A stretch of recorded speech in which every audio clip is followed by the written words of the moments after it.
विद्यार्थियों, हम BA part 1 का पेपर 1 पढ़ रहे हैं और इसमें हम सामाजिकरण की बात कर रहे हैं। अब तक हमने इसमें सामाजिकरण का अर्थ, परिभाषा देखते हुए उसकी विशेषताएं देखी, सामाजिकरण की सोपान की चर्चा हमने की और सामाजिकरण के विभिन्न चरणों की सोपान की बात करते हुए हमने सामाजिकरण की संस्थाएं या एजेंसीज़ की चर्चा की। आज हम चर्चा करेंगे सामाजिकरण के सिद्धांतों की, थ्योरीज ऑफ सोशलाइजेशन की हम आज बात करेंगे। सामाजिकरण कैसे होता है, बालक के मस्तिष्क में सामाजिकरण की प्रक्रिया की में क्या प्रेरणाएं कार्य करती हैं, उसकी मानसिक स्थिति क्या होती है। इन प्रश्नों का उत्तर देने के लिए अनेक समाजशास्त्रियों व समाज मनोवैज्ञानिकों ने सामाजिकरण के सिद्धांत प्रस्तुत किए। इनमें कूले, जी.एच. मीड, फ्रायड और दुर्खीम के नाम मुख्य हैं या उल्लेखनीय हैं। इन सभी विद्वानों ने सामाजिकरण के सिद्धांत को बालक में स्व जागरण, डेवलपमेंट ऑफ सेल्फ के आधार पर समझाया है। अतः पहले हमें यह देखना है कि स्व क्या होता है। स्व से तात्पर्य बालक द्वारा अपने अस्तित्व के बोध से है। जब वह अपने आप को पहचान जाए, अपने स्वयं के संदर्भ में और दूसरों की दृष्टि में अपने आप को पहचान जाए, तो उसे स्व कहते हैं। अब हम फ्रायड और कूले के सामाजिकरण के सिद्धांत की चर्चा करेंगे। आज हम फ्रायड और कूले के सामाजिकरण के सिद्धांत की चर्चा करेंगे। पहले हम फ्रायड का सिद्धांत देखेंगे। फ्रायड एक मनोवैज्ञानिक हैं और मनोवैज्ञानिक होने के नाते उन्होंने जो सिद्धांत दिया है वो मनुष्य की किस तरह से सीखता है उस पे उन्होंने चर्चा करते हुए इसके 3 प्रत्यय बताए फ्रायड ने। और उन्होंने कहा कि ईड, अहम और परा अहम के आधार पर सामाजिकरण के सिद्धांत को समझा जा सकता है। ईड, अहम यानी ईगो और परा अहम सुपर ईगो। फ्रायड ने ईड को समझाते हुए लिखा है कि यह व्यक्तियों की मूल प्रेरणाओं से संबंधित है, अर्थात हमारी सभी इच्छाएं ईड द्वारा प्रेरित होती हैं। अहम वास्तविकता है, अहम यानी ईगो वास्तविकता है, रियलिटी है। और समाज ने किसी इच्छा की पूर्ति के लिए क्या नियम बना रखे हैं, यह अहम को परा अहम यानी सुपर ईगो बताता है।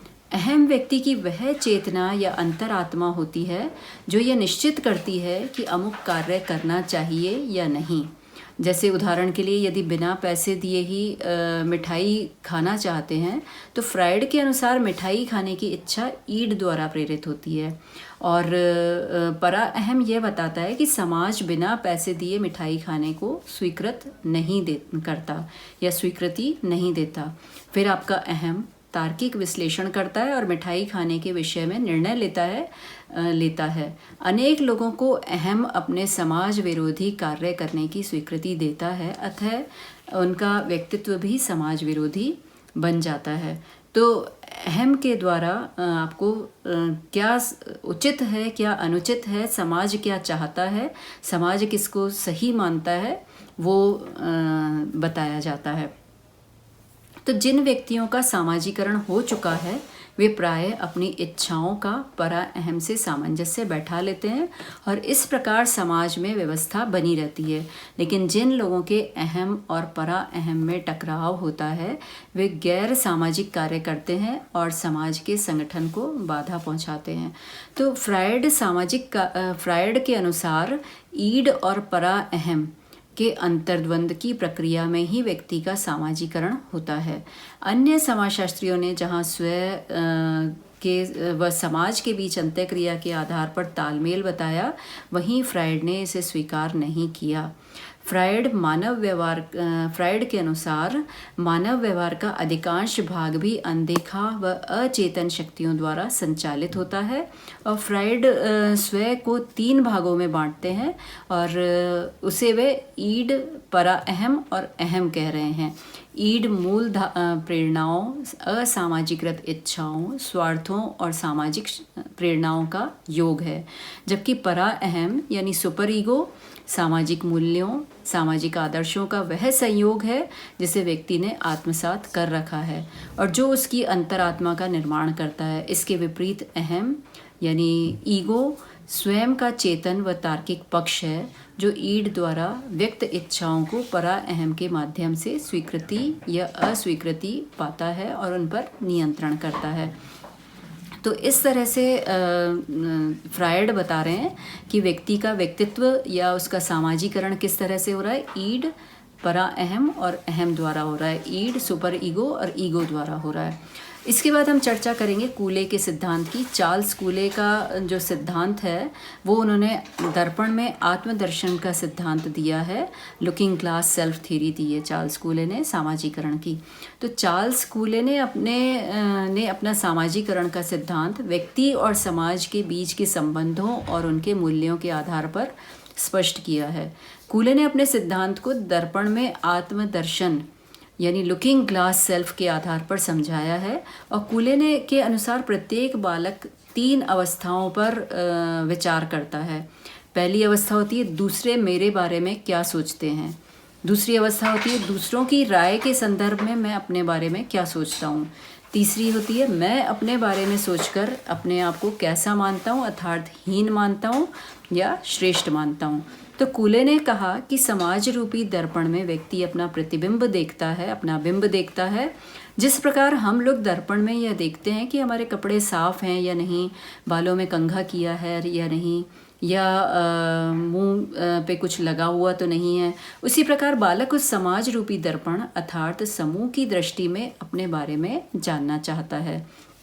उसके प्रति दूसरों का व्यवहार ही दर्पण है जिसमें वह स्वयं को देखता है।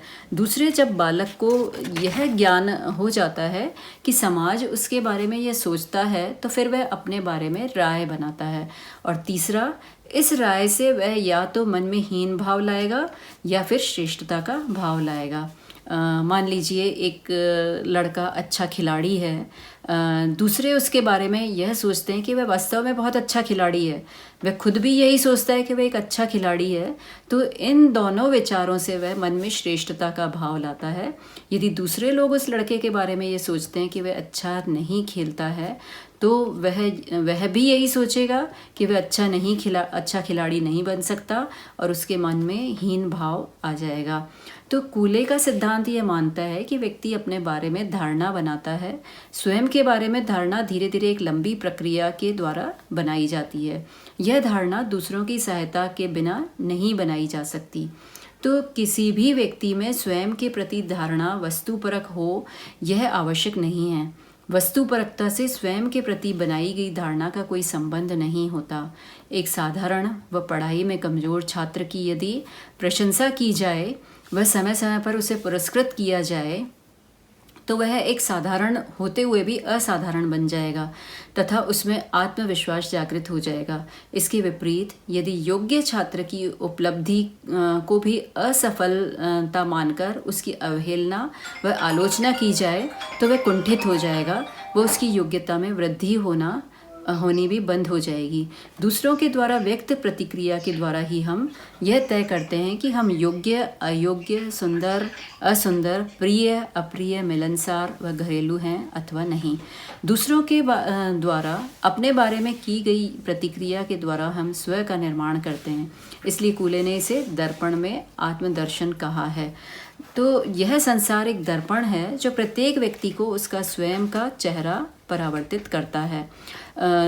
हम अपने बारे में दर्पण के प्रतिबिंब के अनुसार अपने स्वयं के विषय में धारणा बदलते रहते हैं।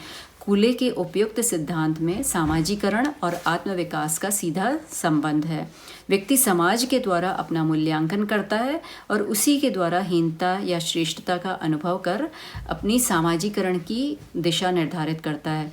कूले का सिद्धांत यह सिद्ध करता है कि व्यक्ति समाज का प्रतिबिंब है। यह प्रतिबिंब अंतरक्रिया और सामाजिक मानदंडों के परिपालन के रूप में स्पष्ट दिखाई देता है। अगले व्याख्यान में हम मीड का सिद्धांत और दुर्खाइम का सिद्धांत देखेंगे। धन्यवाद।